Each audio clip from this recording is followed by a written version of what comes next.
The murder of Paul Guihard, a French-British journalist for Agence France Presse. He was murdered in the 1962 riot at the University of Mississippi while covering the events surrounding James Meredith's attempts to enroll at the all-white university.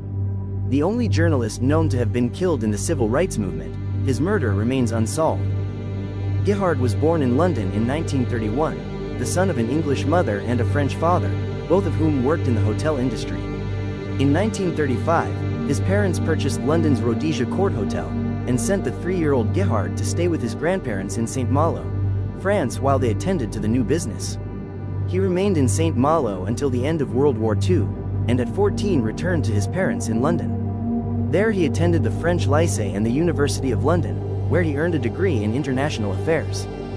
Guihard was always interested in writing and found part-time work with Agence France Presse, AFP, while in his teens, covering the 1948 London Olympics for the agency.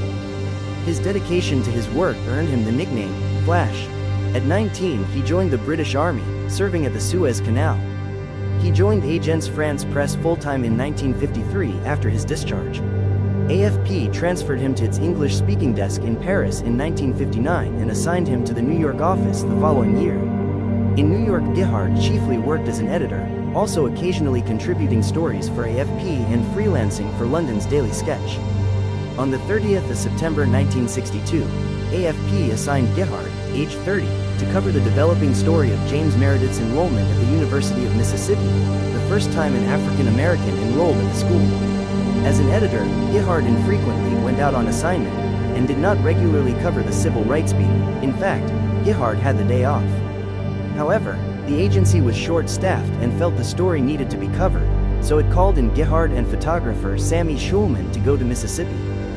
Guihard received Hollis' permission to file a story from the office.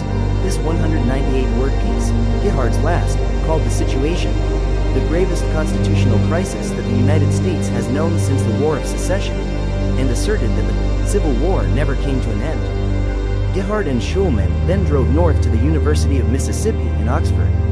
While en route, they heard President John F. Kennedy's speech indicating that federal agents had already escorted Meredith to campus. Assuming the story was over, they continued on to Oxford to clear up the details. When they arrived, at around 8:40 p.m., however, they learned that rioting had started on campus.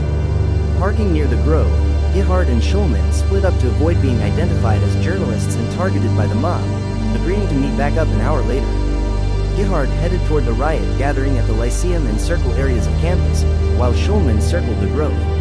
Life photographer Flip Schulke saw Guihard heading toward the riot and tried to stop him, but Guihard refused, saying, "I'm not worried, I was in Cyprus." This may have been the last time anyone spoke to Guihard. Guihard was shot in an unlit area at the southeast corner of the ward dormitory between 8 and 9 p.m. His body was found by students just east of the dormitory at 9 p.m. The students attempted to revive him and sought help, but were not immediately certain what had happened to him. They initially believed he had suffered cardiac arrest from the tear gas. The riot exacerbated matters, as ambulances could not get through the crowd to assist. Eventually, the students were able to get a car to the area and took Guihard to Oxford Hospital, where he was pronounced dead on arrival. The hospital determined that he had been killed by a gunshot wound to the back that penetrated the heart. The hospital sent Guihard's body to a nearby funeral home, where Schulman made the identification. He was the only journalist murdered during the civil rights era.